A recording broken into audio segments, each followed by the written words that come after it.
कन्हैया जी, आपने मोदी जी की बात किया, योगी जी का बात किया, कहीं पे भी राहुल गांधी का बात नहीं किया। दिल्ली से आते वक्त आप मिलके आए थे क्या? और दिल्ली से आते वक्त राहुल गांधी कौन है? और सुनिए, आप इक्वालिटी की बात कर रहे हैं। कौन राहुल आपने कौन राहुल गांधी?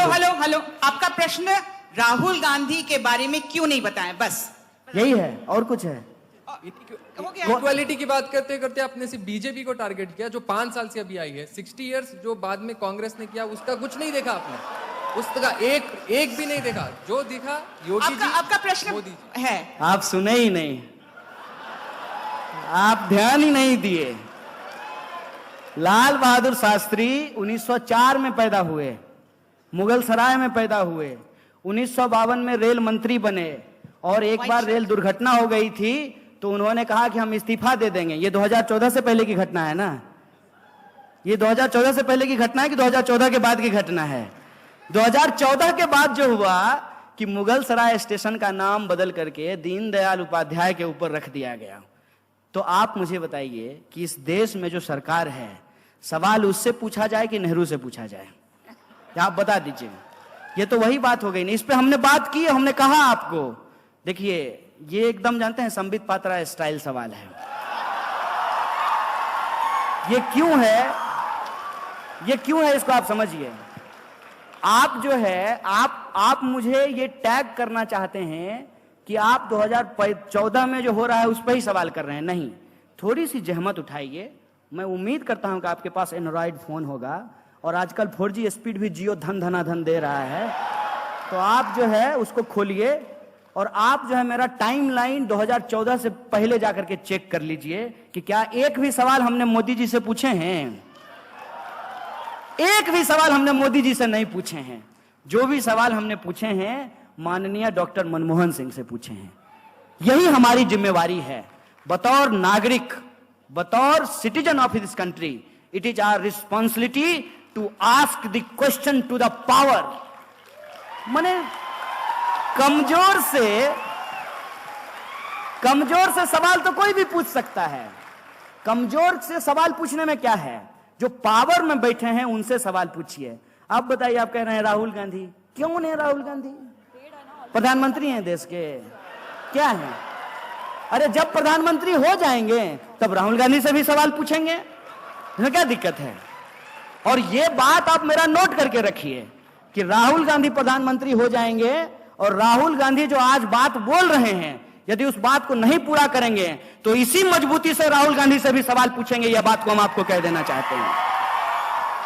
यह जो साजिश है, इस साजिश को आप समझिए कि अपनी गलती जो है वो हम पड़ोसियों के मत्थे मर देना चाहते हैं। मैंने आप बताइए कि देश में जो हो रहा है उसके लिए हम पाकिस्तान का नाम ले रहे हैं। क्या है पाकिस्तान? मुकाबला करना होगा तो पाकिस्तान से मुकाबला करेंगे। अमेरिका, ब्रिटेन और चाइना से मुकाबला नहीं करेंगे कि पाकिस्तान से मुकाबला करेंगे। इसको आप समझिए। जानबूझ करके एक ऐसा कॉम्पिटिटर चुना जाता है। वीडियो गेम खेलते होंगे मोबाइल पे। वीडियो गेम में क्या होता है कि क्रिकेट खेलता है लोग, तो अपने हिसाब से प्लेयर चुनना होता है, अपने हिसाब से टीम चुनना होता है, तो जो खेलता है हमेशा वही जीतता है। ये देश में वही हो रहा है। सरकार में जो बैठे हुए लोग हैं अपने हिसाब से विपक्ष चुन रहे हैं। मैं विपक्ष नहीं हूं, मैं विपक्ष की भूमिका में होना भी नहीं चाहता हूं, लेकिन विपक्ष का जो काम है वो काम यदि सरकार करे तो फिर विपक्ष क्या करेगी? विपक्ष का काम है सवाल पूछना, सरकार का काम है जवाब देना। विपक्ष जो है उसको कहता है जवाब दो, और सरकार जो है वो सवाल पूछ रही है। ऐसा थोड़ी होता है। जो कांग्रेस ने किया तो कांग्रेस ने वो भुगता। कांग्रेस है, राहुल गांधी तो प्रधानमंत्री नहीं है, मनमोहन सिंह भी नहीं है। वो जो है, जो मुद्दा आपने उठाया था माननीय मोदी जी ने करप्शन का, कि ये लोग बहुत करप्ट लोग हैं, इनको सत्ता से हटाइए, हमको सत्ता में लाइए, हम जो है काला धन वापस लेकर के आएंगे। आया। और क्या कहे थे कि हम 2 करोड़ जो है रोजगार पैदा करेंगे, मिला। बोले थे महंगाई कम कर देंगे। जाते हैं ना तो हंसता हुआ नूरानी चेहरा प्रधानमंत्री का पेट्रोल पंप पे देख के लगता है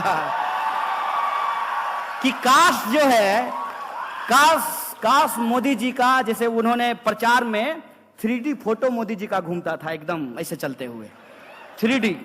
हमको तो मन करता है कि पेट्रोल पंप वाले को कहें कि यार यहां भी 3D फोटो लगा दो प्रधानमंत्री का। कम से कम ये देख के तो महसूस हो कि असली प्रधानमंत्री हैं, देख रहे हैं। पेट्रोल का दाम जो बढ़ रहा है वो रोज देख रहे हैं, ये एहसास तो हो। ये सवाल किससे पूछा जाए बताइए?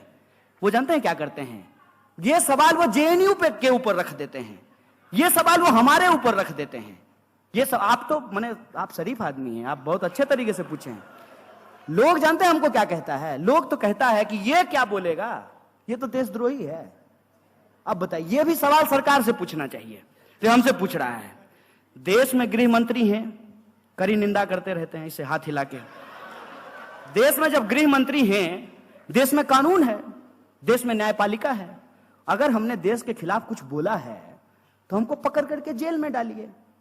टैक्स का पैसा तो आप बर्बाद कर रहे हैं साहब, कि हमको जेल में डालने की बजाय हमको बॉडीगार्ड देकर के देश दुनिया घुमा रहे हैं, देश घुमा रहे हैं। ये सवाल किससे पूछना चाहिए? सरकार से ना, कि देश में अगर कहीं कुछ हो रहा है गलत, कुछ भी गलत, अगर मान लीजिए किसी ने नारेबाजी कर दी है, हम तो नहीं किए हैं, अगर किए होते तो आपको भरोसा दिला देते हैं। ये लोग डर की सत्ता कायम करना चाहते हैं, लोगों के सामने एक ऐसा तोहमत लगाते हैं कि लोग चारों खाने चित हो जाएं। किसी भी इंसान के ऊपर एक ऐसा आरोप मर दो कि उसकी सारे के सारे सवाल की लेजिटिमेसी चला जाए। जो सवाल हैं वो सवाल पूछना ही बंद कर दे, उसको इतना डराओ, यदि ना डरे तो गोली चलाओ, गोली चलाने के बाद भी नहीं डरे तो जान ले लो, नहीं माने तो जेल में भर दो। यही हो रहा है ना देश में। और आप तब भी कहते हैं कि सवाल जो है वो मोदी जी से ना पूछ करके राहुल गांधी से पूछा जाए। सत्ता से सवाल पूछा जाता है साहब, और सत्ता से सवाल पूछना चाहिए, और सत्ता किसी की भी हो, हर किसी से सवाल पूछना चाहिए। और हम हैदराबाद की इस आवाम को, गंगा जमुनी तहजीब को मानने वाली इस आवाम से हम यही अपील करना चाहते हैं। आप तमाम नौजवानों से यह अपील करना चाहते हैं कि कोई भी सरकार जिसको आपने अपना समर्थन दिया है, वो जब चुन करके आए हैं, उसका घोषणा पत्र आपके हाथ में होना चाहिए। मैंने ठीक है, आजकल ऑनलाइन का जमाना है, डाउनलोड कर लीजिएगा इनके वेबसाइट से, वो पढ़िए उसको और देखिए कि इसमें से कितने सवाल हल हुए हैं। और ये तो साजिश है ना, कि 2014 में भी ऐसा होता था, 2012 में भी ऐसा होता था, 13 में भी ऐसा होता था, तो मतलब ऐसा ही होता रहे तब तो बहुत अच्छा है ना। कि अभी बीजेपी कह रही है कि कांग्रेस के समय में भी गरीबी है, इसलिए हम गरीबी दूर नहीं करेंगे। कल को यदि कांग्रेस जीत करके आए तो कांग्रेस कहेगी तो बीजेपी को जिता करके देख लिए, वो थोड़ी गरीबी दूर किया, अब हम भी गरीबी दूर नहीं करेंगे। इसका आप जेनेसिस समझ रहे हैं? ये जो सवाल जिस तरीके से आज उठाए जा रहे हैं, आप भी उसके शिकार हो गए हैं, ये हमको कहां पहुंचा देगा उसका आप मतलब समझ रहे हैं? इसका अर्थ आप समझ रहे हैं कि डेमोक्रेसी होगा ही नहीं, डेमोक्रेसी बचेगी ही नहीं। और इसका एक सबसे बड़ा जो खतरा हुआ है, एक आखिरी बात आपके सवाल को रिस्पॉन्ड करते हुए कहता हूं कि इस देश के एक पार्टी के एक अध्यक्ष को यह हिम्मत कहां से आती है कि वो कहते हैं कि 50 साल राज करेंगे। Who are you? राज करेंगे? ये भाषा कहां से आई है? कैसे ये भाषा निकाल पाते हैं लोग? क्योंकि उनको भरोसा है कि जब भी वक्त आएगा, कांग्रेस बीजेपी करके अपनी गलती किसी और के सर मढ़ करके, हिंदू मुसलमान करके, समाज का ध्रुवीकरण करके चुनाव जीत जाएंगे, हमको कौन हरा देगा? और हारने की स्थिति आएगी तो ईवीएम जिंदाबाद। ये जो स्थिति है, इस खतरनाक परिस्थिति को आप समझिए। कौन होगा प्रधानमंत्री? अरे ये कोई मैंने रॉकेट साइंस है कि आपको समझ में नहीं आ रहा है कि कौन होगा प्रधानमंत्री? अरे जिसको जनता चुनेगी वो होगा प्रधानमंत्री, इसमें कौन सी बुराई है? लेकिन ये सवाल कैसे प्रोजेक्ट किया जा रहा है?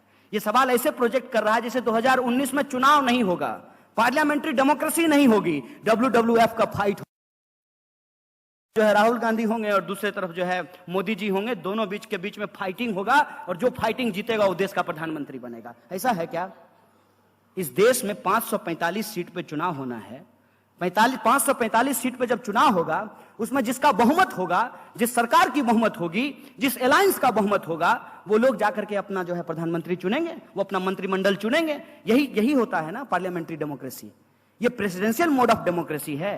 ये अमेरिका तो नहीं है, ये हिंदुस्तान है ना। अमेरिका के चुनाव में और हिंदुस्तान के चुनाव में क्या फर्क है?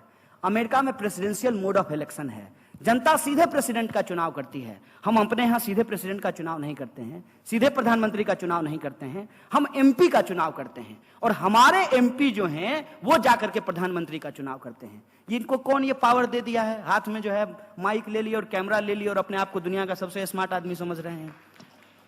आप कौन होते हैं डिसाइड करने वाले? जनता डिसाइड करेगी ना। जनता जिसको मैंडेट देगी, जिस पार्टी को मैंडेट देगी, उसका प्रधानमंत्री होगा।